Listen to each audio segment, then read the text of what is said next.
Selamat pagi semua. Perkenalkan, saya Zaskia Armelia dengan NIM C1B021053 dari Prodi Ilmu Tanah Fakultas Pertanian Universitas Mataram. Di sini saya akan menyampaikan sedikit materi mengenai Pancasila sebagai identitas bangsa Indonesia, guna memenuhi nilai penugasan pendidikan Pancasila dengan dosen pengampu Johannes Joni Konja SH.MH. Kata identitas berasal dari bahasa Inggris yaitu identity yang berarti ciri atau jati diri yang melekat pada seseorang, dan bangsa yang berarti suatu kelompok yang besar. Sehingga dapat kita simpulkan bahwa identitas bangsa adalah suatu ciri yang melekat pada suatu bangsa secara filosofis untuk membedakan bangsa yang satu dan bangsa yang lainnya, karena setiap bangsa pasti memiliki identitas yang berbeda. Bangsa Indonesia sendiri memiliki identitas yang unik, yaitu dilambangkan dengan burung Garuda. Mengapa harus burung Garuda? Karena pada burung Garuda terdapat makna tersendiri dari sejarah merdekanya Indonesia. Adapun alasan dibentuknya identitas nasional, yaitu agar mereka sebagai warga negara memiliki pembeda antara warga negara yang satu dan warga negara lainnya, agar tidak terjadi perpecahan. Karena pada setiap warga negara pasti menginginkan warga negaranya yang damai dan utuh. Identitas nasional ini bersifat mempersatukan, karena dalam masyarakat itu tidak jauh dari yang namanya perbedaan pendapat.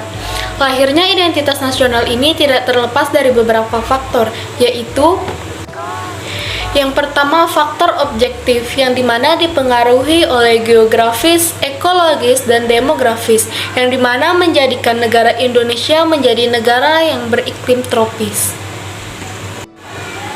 Faktor yang kedua yaitu subjektif, yang dipengaruhi oleh historis, politik, sosial, dan kebudayaan, yang dimana menjadi jalur perdagangan sehingga dapat mempengaruhi kebudayaan di Indonesia. Faktor selanjutnya yaitu historis, yang dimana dipengaruhi oleh 4 komponen, yaitu yang pertama primer, mencakup etnisitas, teritorial, bangsa, agama, dan sejenisnya. Yang kedua yaitu pendorong, perkembangan teknologi, informasi, dan komunikasi. Yang ketiga yaitu menarik, mencakup kodifikasi bahasa, timbulnya birokrasi, dan pemantapan sistem pendidikan nasional. Yang keempat yaitu reaktif, mencakup penindasan dan pencarian identitas alternatif. Adapun fungsi Pancasila yaitu yang pertama, Pancasila sebagai ideologi negara. Pancasila berperan sebagai pedoman sekaligus landasan dalam berperilaku untuk mencapai tujuan dan cita-cita bangsa. Yang kedua yaitu Pancasila sebagai dasar negara. Pancasila menjadi dasar dan pedoman dalam mengatur pemerintahan atau penyelenggaraan negara. Fungsi yang ketiga yaitu Pancasila sebagai jiwa bangsa Indonesia. Pancasila berperan sebagai nyawa, sumber, pandangan hidup, bahkan ciri khusus bangsa Indonesia. Fungsi yang keempat yaitu Pancasila sebagai kepribadian bangsa Indonesia. Pancasila lahir bersama dengan lahirnya bangsa Indonesia, sehingga Pancasila memiliki ciri khas yang hanya dimiliki oleh bangsa Indonesia sendiri. Fungsi yang kelima yaitu Pancasila sebagai pandangan hidup bangsa Indonesia atau way of life, sebagai petunjuk arah semua kegiatan atau aktivitas hidup dari kehidupan di segala bidang.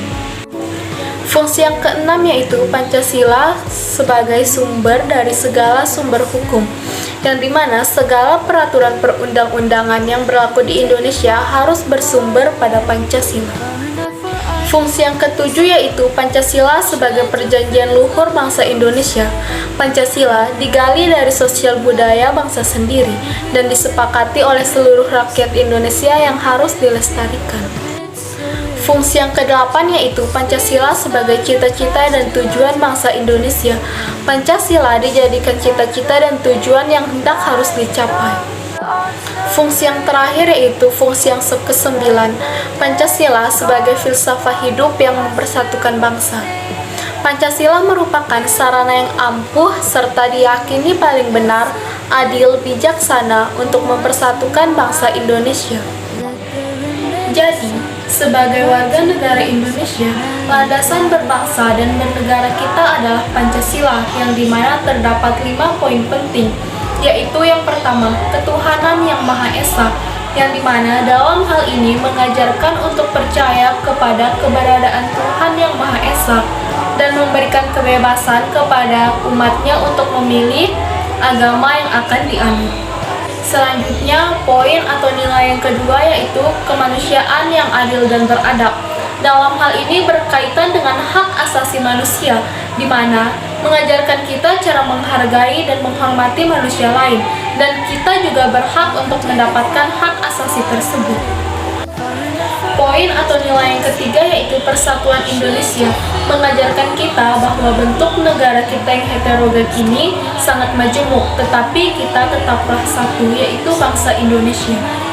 Poin yang selanjutnya itu poin keempat, poin yang penting, yaitu kerakyatan yang dipimpin oleh hikmat kebijaksanaan dalam permusyawaratan perwakilan. Mengajarkan kita tentang demokrasi.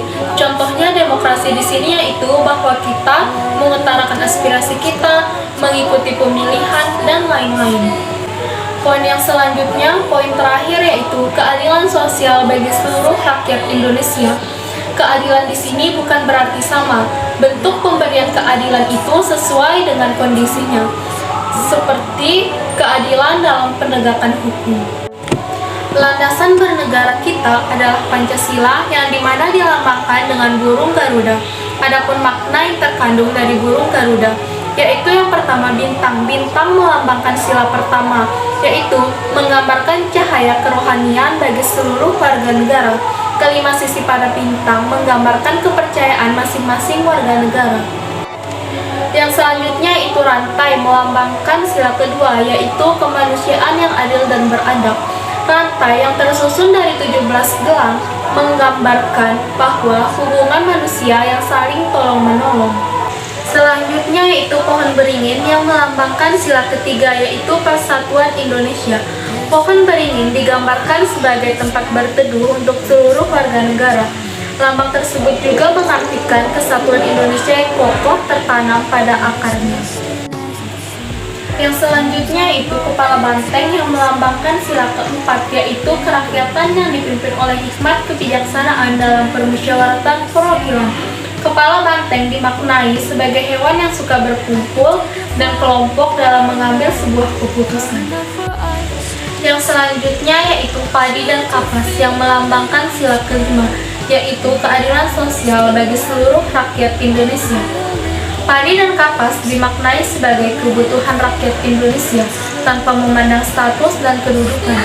Padi dan kapas mencerminkan sandang dan pangan, tak adanya kesenjangan antara warga negara.